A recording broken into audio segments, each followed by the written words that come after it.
skeletal elements come together are termed joints. Section 1. Classification of the joints. The joints can be divided on the basis of their relative freedom of movement into synasthroses, immobile, and diasthroses, movable. The left picture is synasthroses, and the right picture is diasthroses, the shoulder joint.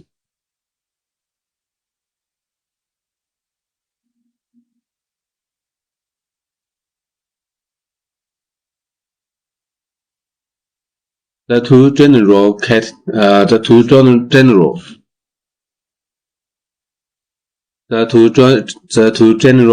categories of joints are those in which the skeletal elements are separated by a cavity. We also call it synovial joints. And there is no cavity, and the components are held together by connective tissue. We also call it solid joints. Blood vessels that cross a joint and nerves that innervate muscles acting on a joint usually contribute articular branches to that joint. First, we looked at solid joints. We also call it synasthroses. If in Chinese name, it's 直接连接.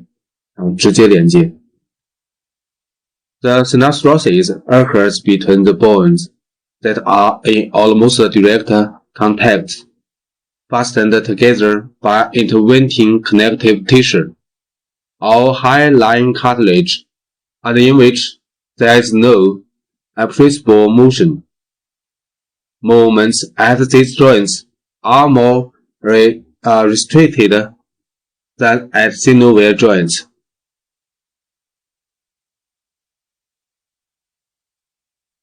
Solid joints are connective between skeletal elements, where the adjacent surfaces are linked together either by fibrous connective tissue or by cartilage, usually fibrous cartilage.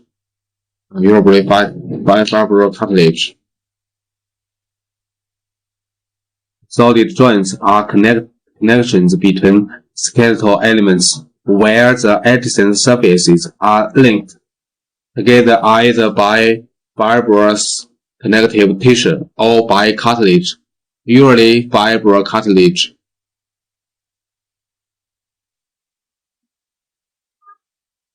The classification of solid joints is include fibrous joints 纤维连接 cartilaginous joints 软骨连接 synostosis 骨性结合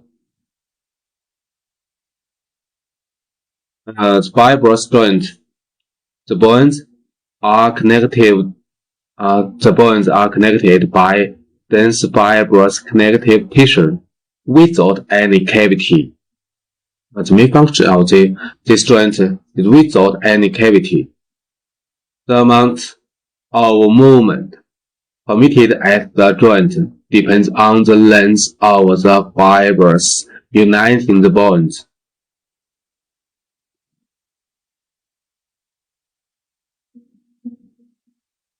According to the media between the bones, we can divide this fibrous joint into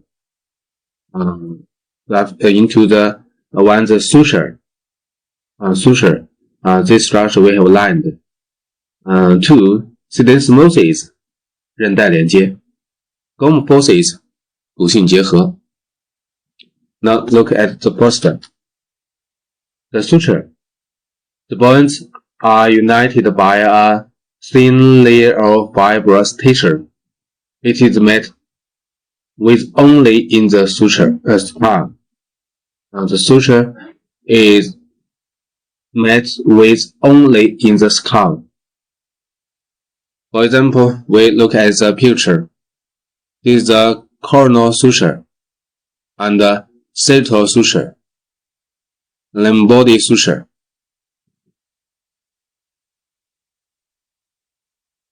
Sutures occur only in the skull, where adjacent bones are linked by a thin layer of connective tissue termed a sutural ligament.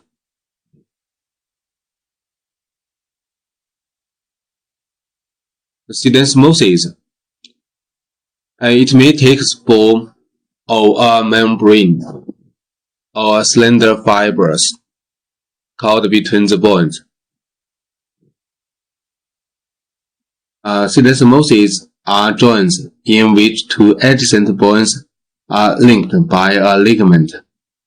Examples are the ligamentum flavum, which connects adjacent vertebral laminae, and an interosseous membrane, which links, for example, the radius and ulnar in the forearm. Left picture is the interosseous membrane of forearm, connecting the shaft of the radius and ulnar. The right picture is the ligamentum flavum, which connects adjacent lamina of vertebral arch. Adjacent laminae of vertebral arch. It may take the form of a membrane, and the syndesmosis may take the form of a membrane or a slender fibers caught between the bones. Gum faces. Gum faces occur only between the teeth and the adjacent bone. In these joints, short cartilage tissue fibers in the periodontal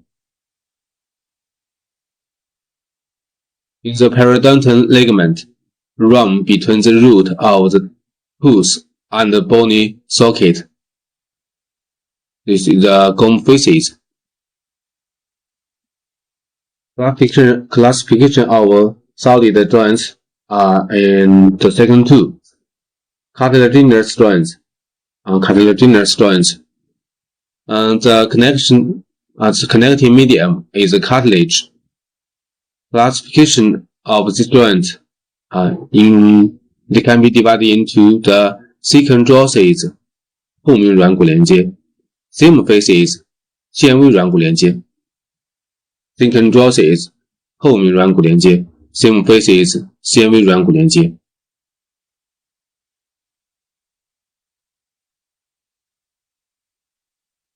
The secant josses occur where two ossification centers in a developing bone remain separated by a layer of cartilage. For example, the growth plate that occurs between the head and the shaft of developing long bones. These joints allow bone growth and eventually become completely ossified. Now from this picture we can learn that this is a cartilage of growth plates. Cartilage of growth plates.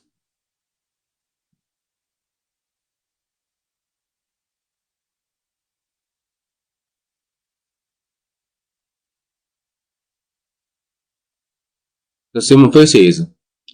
Symphysis occur where two separate bones are interconnected by cartilage. Most of these types of joints occur in the midline. Symphysis occur where two separate bones are interconnected by cartilage.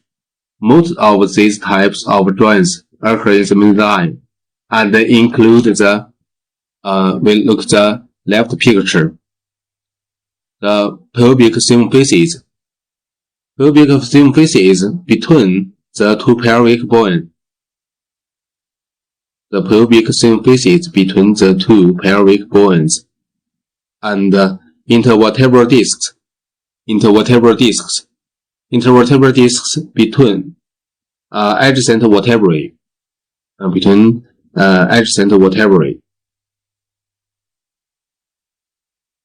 Synostosis.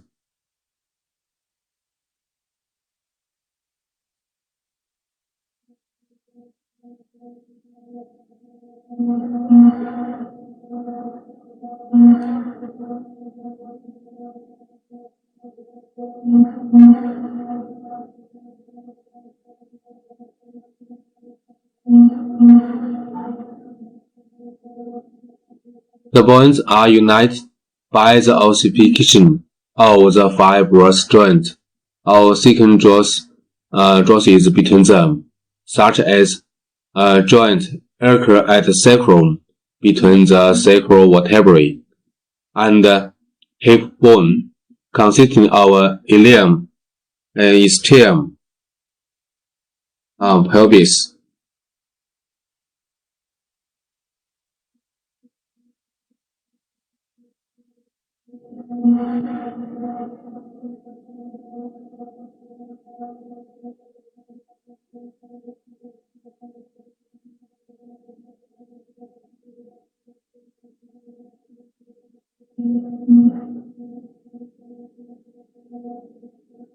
Cartilage junctions occur only in infancy and become bony with age. This synostosis occur only in infancy and become bony with age.